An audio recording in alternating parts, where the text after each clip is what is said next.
Friday practice is over in Montreal and the fastest driver of the day was Lewis Hamilton in the Mercedes, whereas Verstappen was only in P6 in a hectic FP2 session due to FP1 being abandoned. And in this video we're going to be taking a look at all the data from a crazy Friday in Montreal. Now let's get into the video. As usual, I'll be talking about the likes of Ferrari, Aston Martin, Mercedes and Red Bull a little bit later on, so stick around for that. Friday in Montreal was shortened due to FP1 being abandoned after Gasly broke down, but it was not because of Gasly that we saw no running. Instead of that, it was due to a CCTV error which was thankfully fixed for FP2.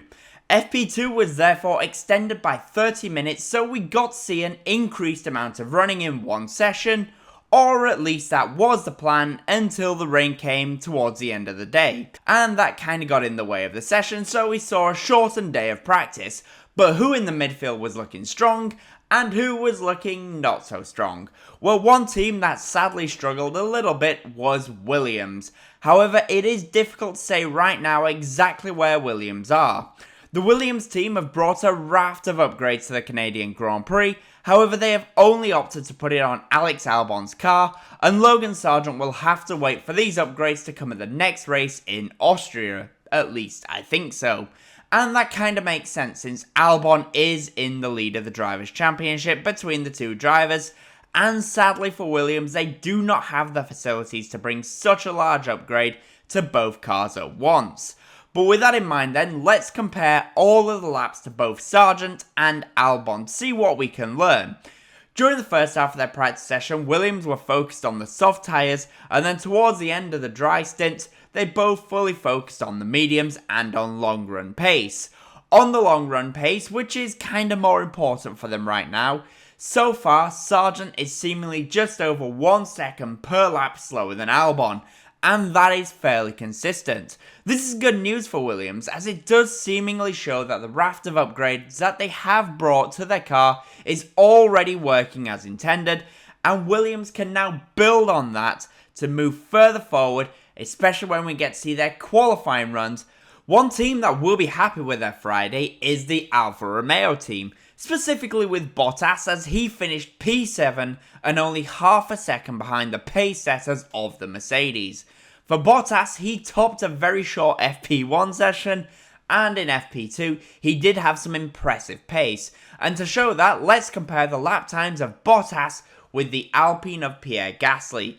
And what can we see? Well, what we can see is that overall in the race runs, Bottas is, as we would expect, a little bit off the pace when it comes to Gasly. However, I think given how Alfa Romeo have been so far this season, they can see this as a massive positive, as yes, they were a little bit slower, but they are certainly looking closer, which is a great thing for them, especially with their fastest lap actually being better than Gasly's. So let's compare the fastest lap of the two drivers, and let's see what we can learn. Now, this is something that I find personally very interesting. So far this season, Alpine have been lightning fast in a straight line, and Alfa Romeo have not been there with them. However, in this session, it's a flip-flop, as Alfa Romeo have actually been the faster car in a straight line. But why is this? The reason I personally think is that Bottas was simply running with his power unit turned up a little bit more than the Alpine. Alpine have had 2 mechanical issues already on Friday, with Gasly in FP1 and Ocon in FP2. So I do wonder if they've maybe just turned the power unit down a little bit to try and preserve it for a little bit longer.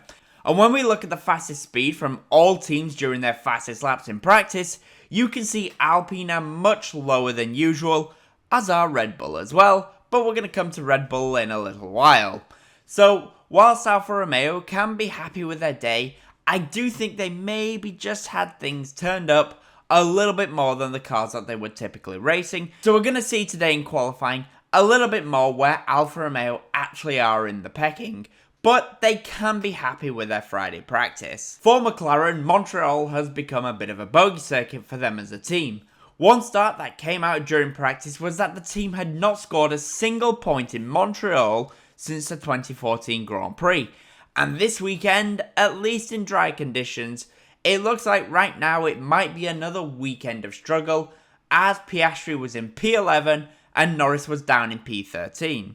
once again their low top speed is going to be a major hindrance, and we can see that when looking at the fastest lap of Piastri and comparing that to Bottas.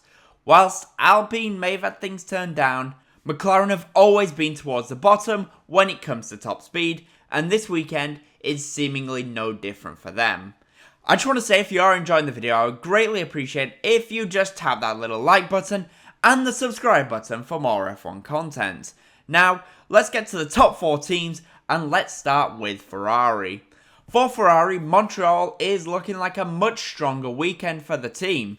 Even though both Ferrari drivers finished the day in P3 and P5, they can take a lot of confidence away from Friday that their car may actually be able to fight for a podium this weekend.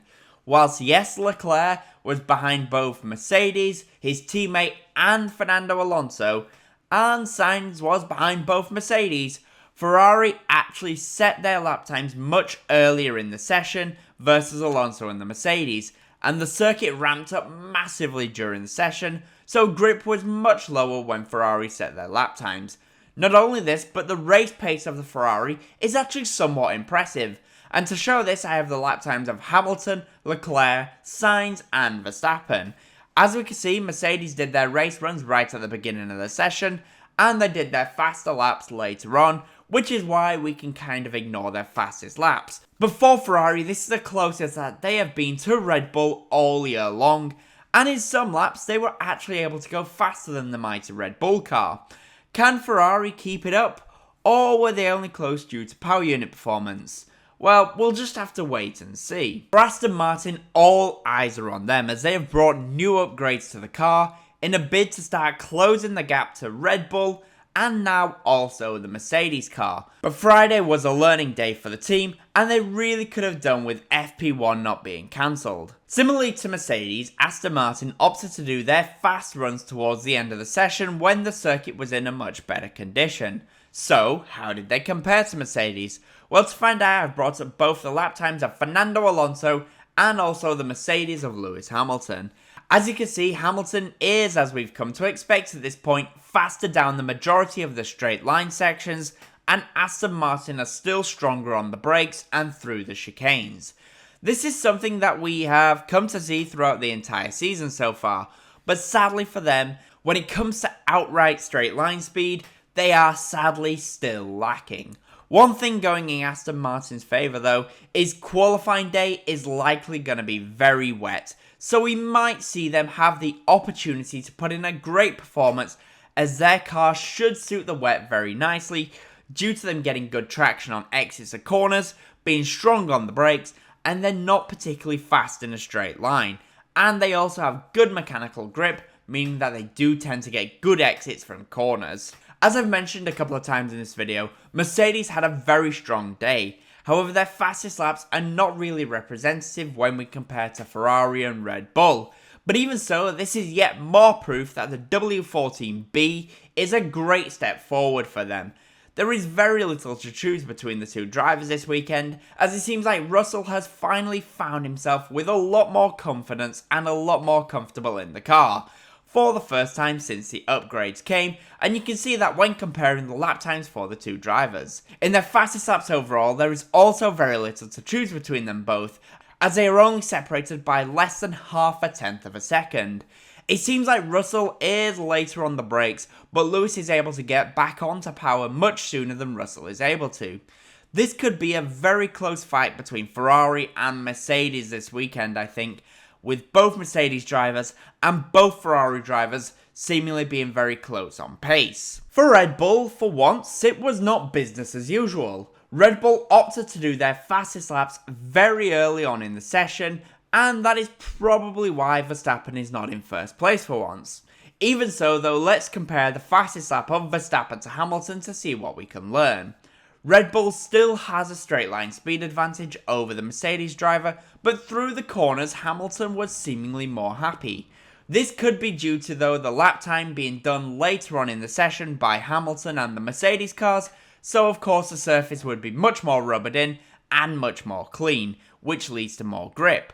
But it does show that Mercedes is looking happy this weekend. Red Bull though still has a straight line speed advantage. However, I believe we've still yet to see the full potential of the Honda power unit this weekend, as their top speed was down from its usual position.